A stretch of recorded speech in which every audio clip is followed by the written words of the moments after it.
Karoline Leavitt. She's just 27 years old. But boy, was she giving it to the Trump haters in her first White House briefing. But even factoring in that she's a nice-looking lady, I love it that the Liz attacks on conservatives right now are that we're hot and cool. Let's examine the most recent startling incident that garnered media attention on social media and in traditional print media. Imagine a heated argument between Whoopi Goldberg, Joy Behar, and Karoline Leavitt, the youngest press secretary in White House history. This is going to be quite the roller coaster, so hold on tight. It's contentious, juicy, and filthy. So here is the issue. For her first press conference, 27-year-old Karoline Leavitt walks into the White House briefing room. She speaks to the audience with a level of poise and assurance that is unusual, particularly for someone who is becoming the youngest person to hold this position. She does this without even holding a folder or note. And what does she do? She immediately upsets the status quo.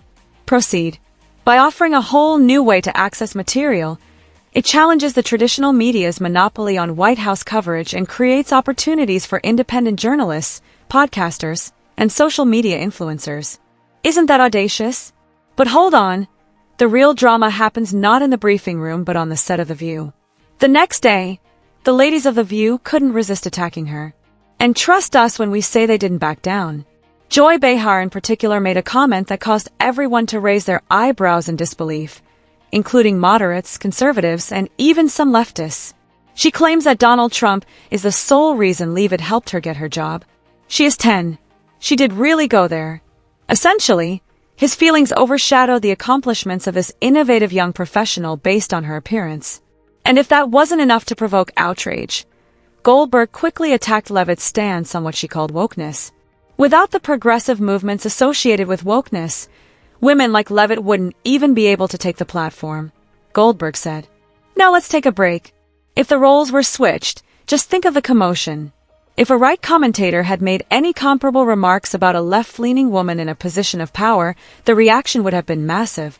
But Goldberg's and Behar's hypocritical comments provoked a flurry of criticism. How can a program that promotes women's empowerment ignore a successful woman's attributes based only on how she looks?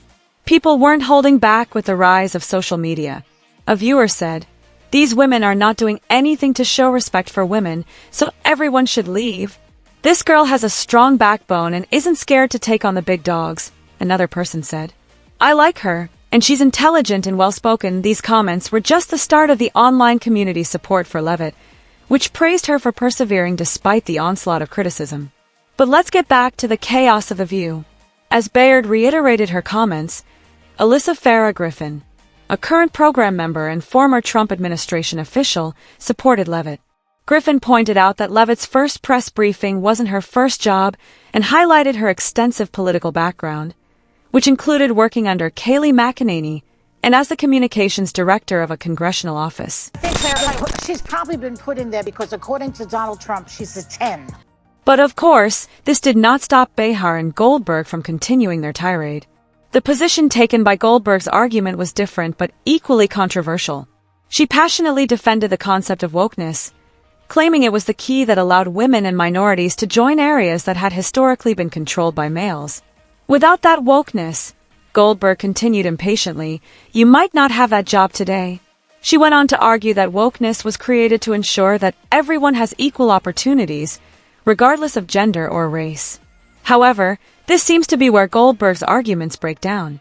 Although wokeness may have created opportunities, detractors soon noted that it has also become a divisive and sometimes estranging ideology. Instead of encouraging unity, many argue that it has widened the gap between divergent political and social opinions. Leavitt, for her part, would not stand for such comments. She attacked the insults and harshly denounced the Viewpoint's double standards in a post-controversial interview. She pointed out that the program often positions itself as a platform for female empowerment until a conservative woman takes the lead. I'm stunned and amazed by his new White House spokeswoman today. She's actually the youngest ever in that job. They like talking about empowering women, but the moment a woman challenges their beliefs, they undermine her in the same way they claim to oppose. Leavitt brought the hypocrisy to light.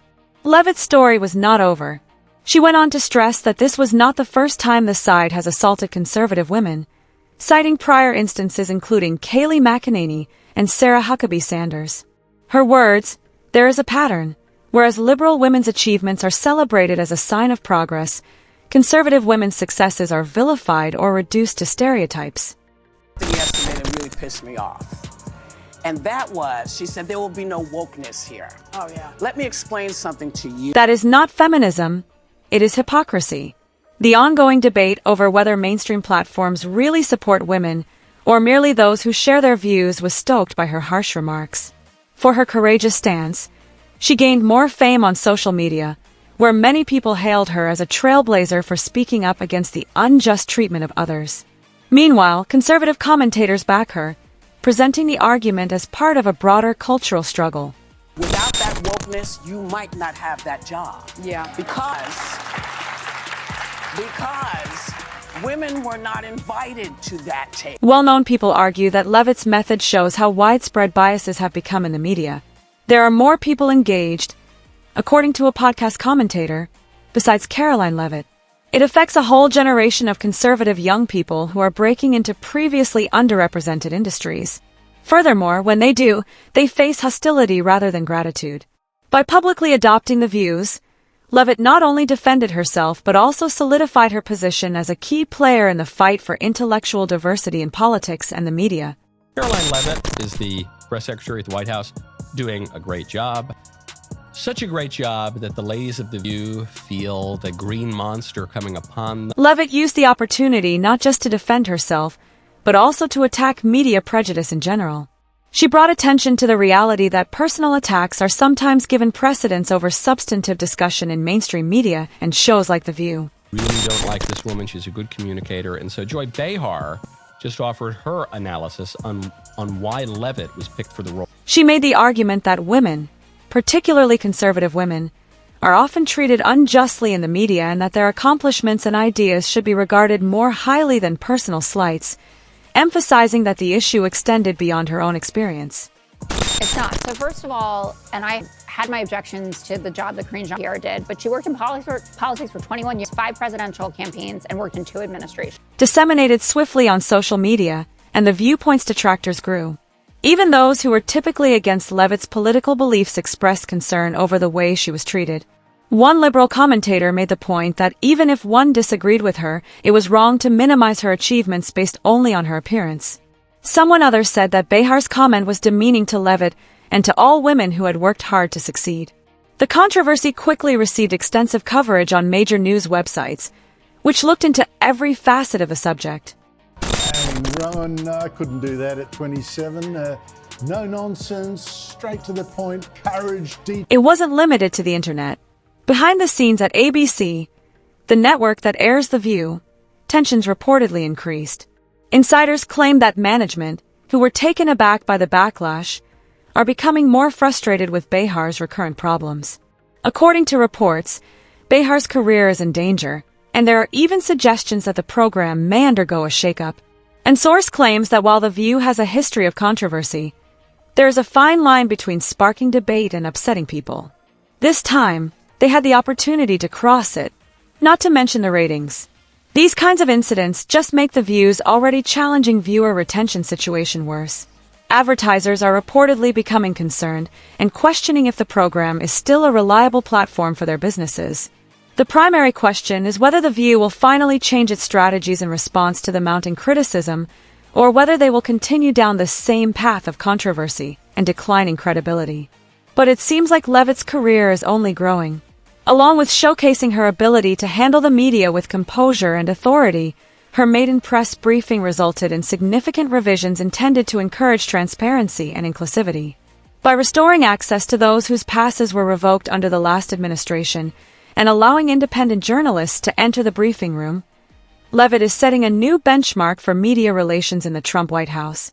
Once the dust settles, it will be clear that this argument has broader implications. It extends beyond a single The View program or press conference. It has to do with the shifting dynamics of how the general public views women, especially conservative women.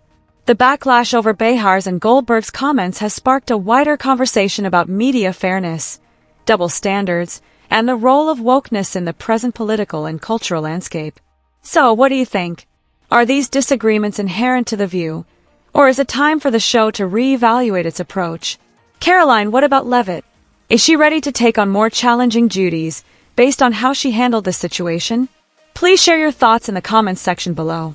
Don't forget to like, subscribe, and turn on notifications for more updates.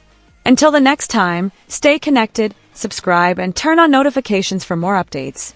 Keep returning for the latest drama till the next time, because there's always more where this came from.